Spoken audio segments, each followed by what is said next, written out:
নমস্কার বন্ধুরা, বাসন্তী রান্নাঘরে আপনাদের স্বাগত জানাই।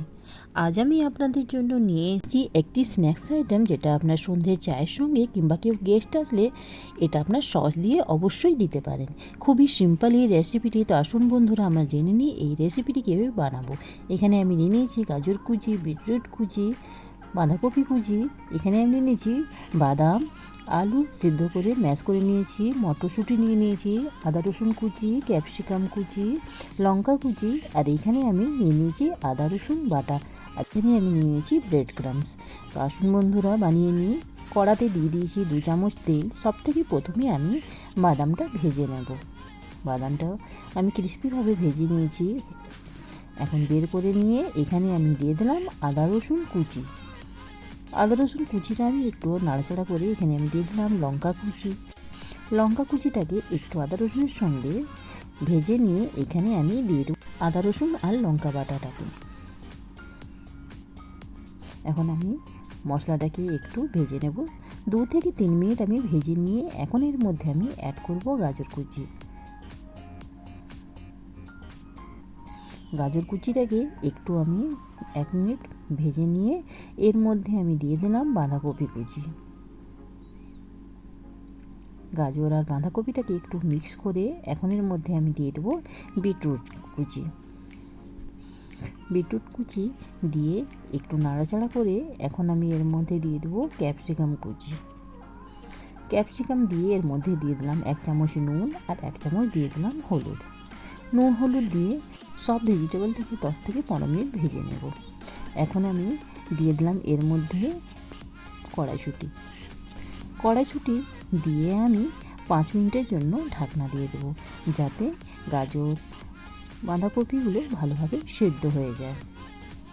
5 মিনিট হয়ে গেছে, ঢাকনাটা খুলে এর মধ্যে আমি দিয়ে দিলাম বাদাম আর আলু যে সিদ্ধ করে মেখে রেখেছিলাম সেটাকে এখন এর মধ্যে আমি অ্যাড করলাম। ভালোভাবে মিক্স করে নেব সবজিগুলোর সঙ্গে এগুলোকে। আর 5 মিনিটের জন্য আমি ভালোভাবে ভেজে নেব। এর মধ্যে আমি দিয়ে দিলাম 1/2 চামচ গরম মশলা। গরম মশলা অপশনাল আছে, আপনারা চাইলে দিতেও পারেন, না তো না দিতেও পারেন। মশলাটা আমার রেডি হয়ে গেছে, কেটে নিলাম। এখন আমি এর মধ্যে ময়দা আর কর্নফ্লাওয়ারের একটি ঘোল তৈরি করে নিলাম। ব্যাটারটাকে ভালোভাবে মেখে নেব, যাতে তার মধ্যে কোনো লাম্পস না থাকে। আর এখানে আমি নিয়ে নিলাম ব্রেড ক্রাম্বসগুলোকে বড় থালাতে নিয়ে নিলাম। এখন আমি বলগুলো বানিয়ে নেব। হাতের সাহায্যে এভাবে গোল গোল করে বলগুলো বানিয়ে নিয়ে ব্যাটারটা বানিয়েছি ব্যাটারের মধ্যে দিয়ে দিলাম। চামচের সাহায্যে এগুলোকে ভালোভাবে ব্যাটারে ডিপ করে এখন আমি ব্রেড ক্রাম্বসে ভালোভাবে কোট করে নেব। আর হাতের সাহায্যে এভাবে করে নেব, যাতে ব্রেড ক্রাম্বসগুলো ভালোভাবে বলের মধ্যে লেগে যায়। একে একে করে সেম প্রসেসে আমি সবগুলো বল এভাবে বানিয়ে নেব।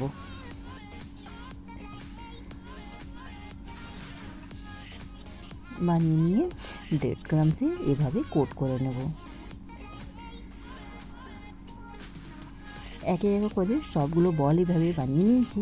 অন্যদিকে আমি প্যানে তেল গরম করে নিয়েছি।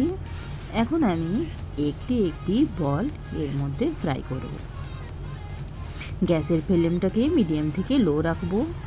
হাই ফ্লেমে করলে বলটা ক্রিস্পি হবে না, তার জন্য গ্যাসের ফ্লেমটাকে লো রাখতে হবে। আর সব বলগুলো আমি এখানে দিয়ে দিয়েছি। আর একে একে করে চারপাশে ঘুরিয়ে ঘুরিয়ে এগুলোকেও ফ্রাই করব। দেখুন আমার বলগুলো ভাজা হয়ে গেছে। এখন আমি এগুলোকে বের করে নেব।